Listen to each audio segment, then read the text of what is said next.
Wife scolded me after I told her and his brother who lives with us that he had to cut expenses. Please stay with me as I tell my story. And please, do not forget to support our channel by subscribing to our channel, liking our videos, and sharing your loved ones. Your support means the world to us. Now to our story. Pak. I thought I was doing the right thing for my family, helping out when someone needed it. When my wife told me her brother lost his job and had nowhere to go, I agreed he could stay with us. It felt like the decent thing to do. She said it would only be for a few weeks, just until he got back on his feet. I believed her. We both did. At first, it didn't seem like a big deal. He was quiet, kept to himself, said he was applying for jobs. I gave him space and didn't pressure him. But weeks turned into months. He was still in the guest room, still jobless, still not paying for anything. No rent, no groceries, not even chipping in for utilities. And the bills started going up: water, power, internet. He'd be up all night gaming, long showers, lights on in rooms no one was using. I brought it up gently a few times. Hey, maybe he could start helping out a bit, I'd say. My wife always had an excuse ready. He's trying. He just needs more time. Or, it's family. He'd do the same for us. So I dropped it. I didn't want to seem harsh. I didn't want to fight. But deep down, it was bothering me. Our savings were shrinking. I was working extra shifts. And still, he just sat on the couch most days, scrolling through his phone or watching TV. He wasn't even pretending to look for work anymore. Still, I kept quiet. I told myself to be patient. Maybe tomorrow he'd step up. Then one day, I finally said something. Not even in anger. Just calm, straightforward. I think it's time he starts paying something toward the bills. That was it. My wife looked at me like I'd just insulted her. Wow, she said loud and cold. You're really going to act like this after everything he's been through? Her brother was sitting right there. He didn't say a word, just smirked like he'd won something. And in that moment, I realized something. I had been the only one treating this like a temporary thing. To them, this was normal, expected. Me carrying the weight, no questions asked. And now, somehow, I was the bad guy for saying enough was enough. That silence I'd kept for so long, it hadn't bought peace. It had bought permission for them to walk all over me. Another month passed. Another paycheck spent on 3 people instead of 2. Grocery bags were emptier, gas tanks drained faster, and the bills just kept climbing. I started feeling it in small ways, cutting back on little things I used to enjoy, skipping lunch out, avoiding the thermostat even when the house was cold, watching every dollar more closely. I didn't complain, not out loud. I just kept adjusting, hoping something would shift on its own. But it didn't. Her brother still acted like a guest at a hotel. He slept in, took long showers, and used everything like he didn't have a care in the world. When food ran out, he didn't mention it. He waited for me to restock the fridge. He never asked if we were okay financially. And honestly, I don't think he cared. One evening, after I came home from another long day at work, I made a quiet decision. It was time to talk. I waited until dinner was over, dishes were done, and we were all in the living room. I didn't raise my voice. I didn't accuse. I just spoke plainly. I think it's fair that we start sharing some of the household costs, I said. It's been over a year. Things are tight. Her brother shrugged like I had asked him to water the plants. I don't have anything right now, man. You know that. I looked at my wife, hoping she'd back me up. She didn't. Instead, her face hardened. Seriously? She said, voice sharp. You know he's struggling. You think now's the time to pressure him about money? I was stunned, not just by the words, but by the way she said them. Like I was some cold-hearted stranger instead of her husband. I wasn't asking for back pay or a full rent check. Just some help. A sign that we were all in this together. But she didn't see it that way. To her, I was being selfish, uncaring. She stood next to her brother like they were a team, and I was the outsider. That night, something cracked inside me. A quiet shift. I didn't argue. I didn't defend myself. I just nodded and left the room. Later, when she was asleep, I opened my laptop. I started tracking every dollar. Groceries, gas, utility bills, rent. I saved receipts. I made spreadsheets. It wasn't about the money anymore. It was about truth, proof of what I was carrying alone. And as I typed in the numbers, one by one, I could feel something else growing too. Resentment. Not loud or explosive, but steady, like a slow leak filling a bucket. I wasn't angry yet, but I knew I was. Getting close. It didn't take long before the story changed, and not in my favor. What started as a simple, honest request for help somehow turned into a full-blown attack on my character. I first noticed it in little comments during phone calls my wife made in the kitchen. He's being really harsh lately. Yeah, over money. Can you believe that? Then it was messages from her mom saying things like, maybe try to be more patient. Your brother-in-law's having a hard time. Soon, I realized the version of the story she was spreading was one where I was the villain. According to her, I was trying to kick her brother out in the middle of a personal crisis. No mention of the year-long stay. No mention of him paying nothing. No mention of the rising bills or my extra hours at work. Just the cruel, cold husband trying to throw out family. And the brother? He leaned into it.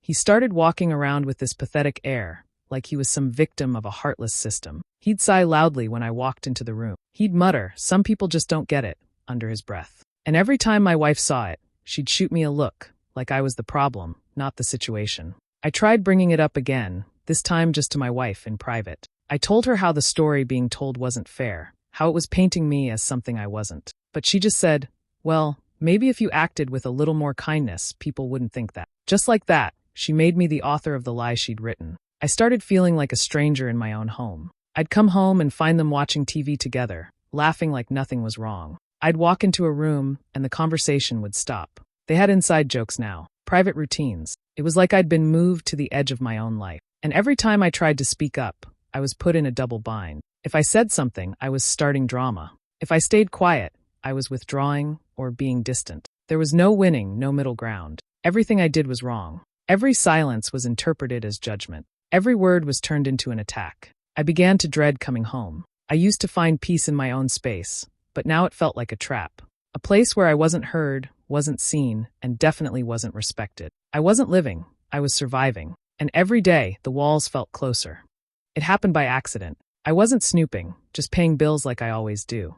I opened the bank app, double-checked our balance, and something didn't add up. A few $100s were missing. Not a huge amount at first glance, but enough to catch my eye. I went through the recent transactions, line by line. There it was, multiple transfers labeled Zelle and Cash App, all sent to her brother. My stomach sank. At first, I thought maybe she was paying him back for something. But the more I looked, the more I saw a pattern. Regular payments, spaced out over weeks. One for groceries, one just labeled Uber. Another said just in case. None of this had ever been discussed. No heads up. No agreement. Nothing. That night, I asked her about it. Calmly. I didn't accuse.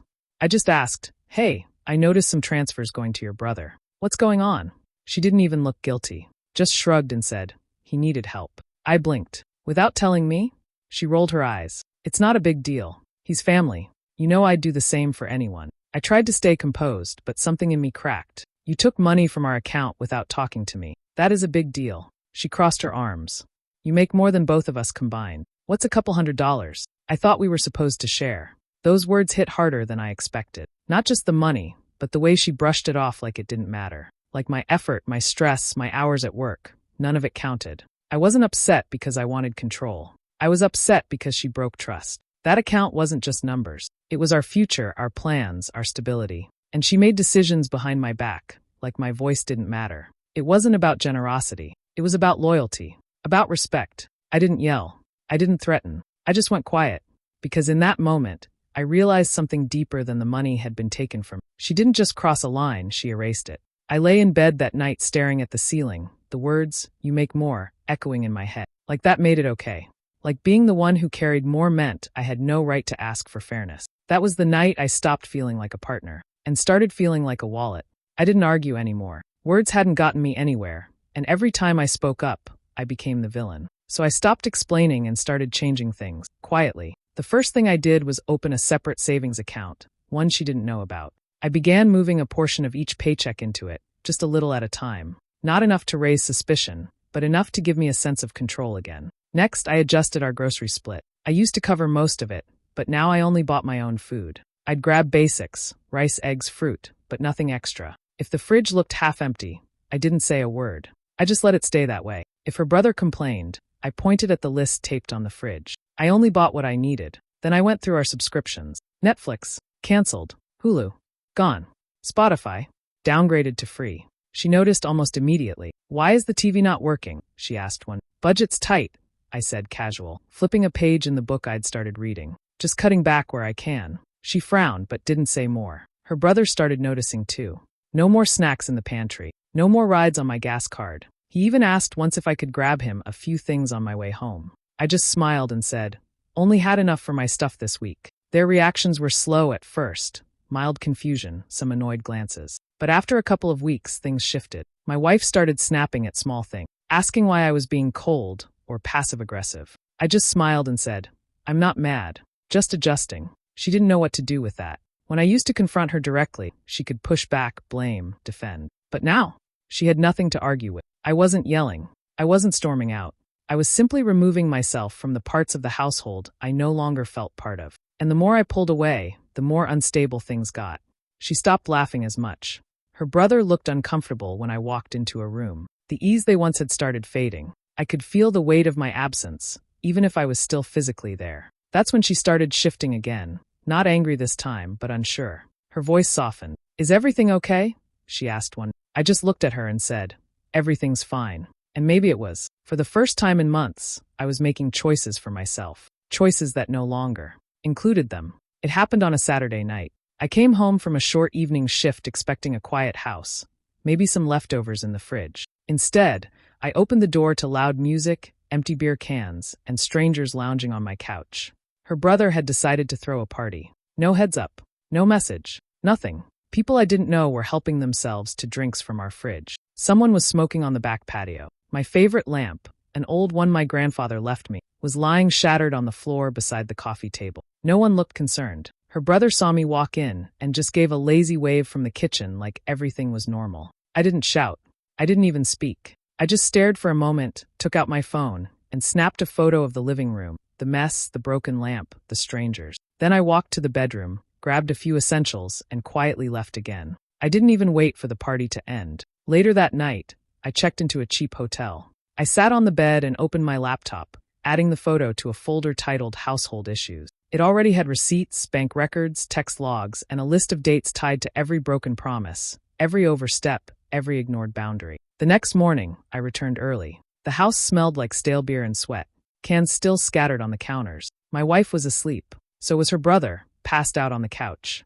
I cleaned nothing. I made no noise. I grabbed my work bag and left again. That night, I didn't come back to our bedroom. When she asked where I'd been, I told her I'd been working late and didn't want to disturb her. She didn't push, at least not at first. But night after night, I started staying in the guest room, the very room her brother had once moved into, now empty after they'd made space for him in the office. I said I needed quiet, said I was tired, and she believed me. But it wasn't about sleep. It was distance. A quiet escape from a home that no longer felt like mine. I needed a wall between us, even if it was only made of drywall and silence. The party wasn't just a reckless move. It was the line in the sand. It proved, without question, that they didn't care how their choices affected me, that I wasn't even a consideration. And once you see the truth that clearly, it's impossible to unsee it. I had been holding everything in for too long. The silence, the small changes, the careful tracking, it was all leading to something. I just didn't know what, until the night I stared at the folder on my laptop and realized it was time. I made an appointment with a lawyer the next morning. We sat in a quiet office, and I laid it all out. How her brother had lived with us for over a year without paying a dime, how my wife had secretly used our shared money, and how I had been pushed to the edge in my own home. The lawyer listened, took notes, and didn't flinch. Within a few days, I had a draft of a separation plan. Not a full divorce, at least not yet, but clear, formal terms. A breakdown of our finances, a list of shared assets, and a firm deadline for her brother to move out. It was cold, clean, unemotional. Everything my marriage hadn't been for months. But before I handed it over, I did something else.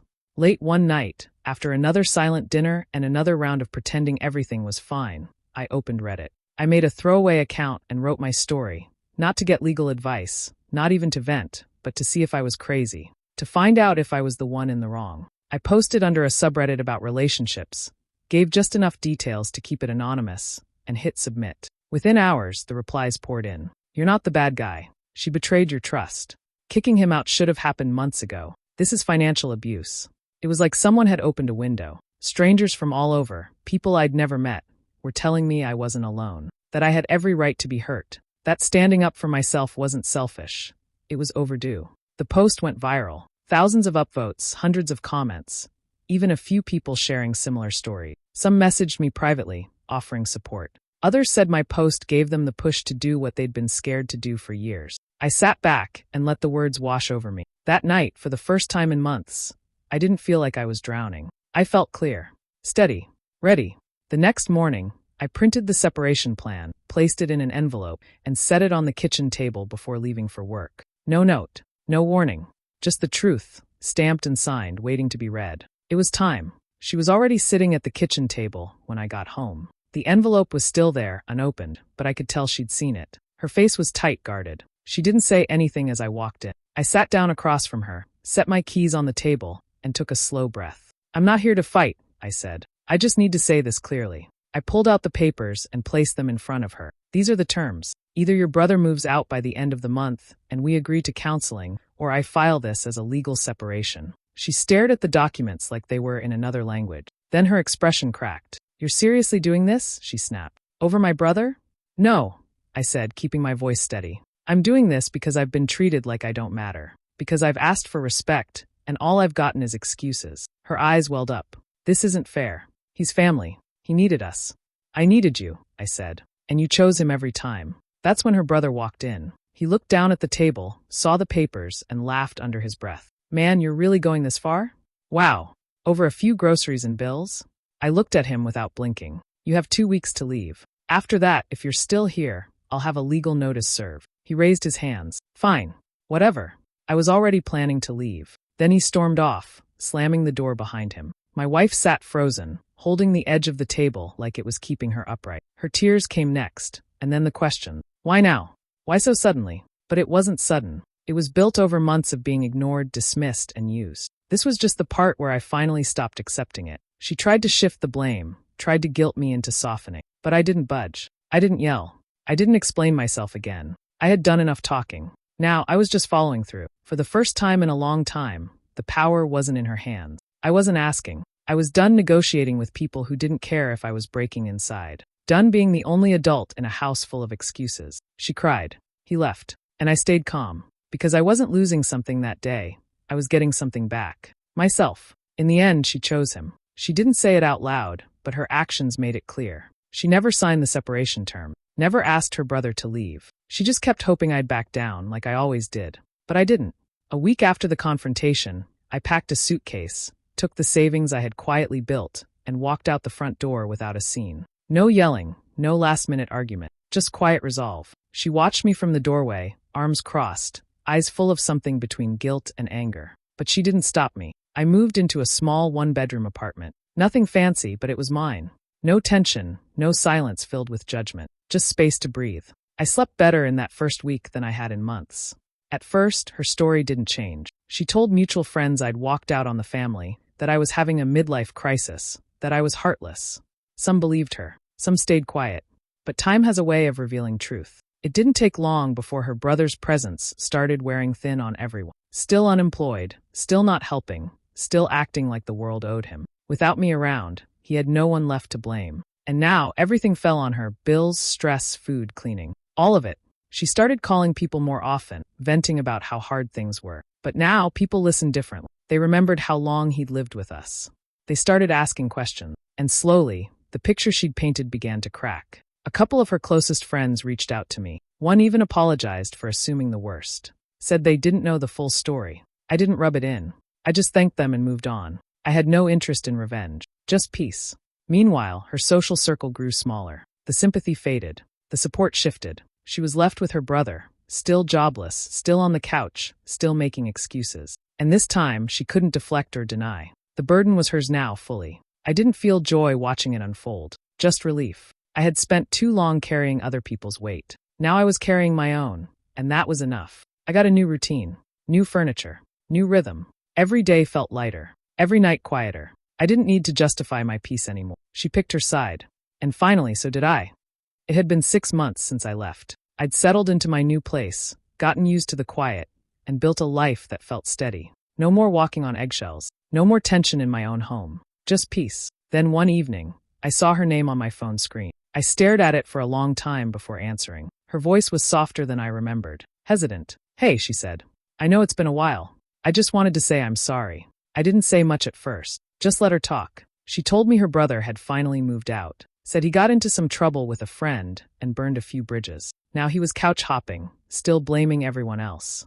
She admitted she should have listened to me sooner. That she saw how badly it all spiraled. That she missed what we had. There was a pause. I think she expected me to say I missed her too. I didn't. Instead, I said, "Thank you for telling me, and for proving everything I already knew." Because she had.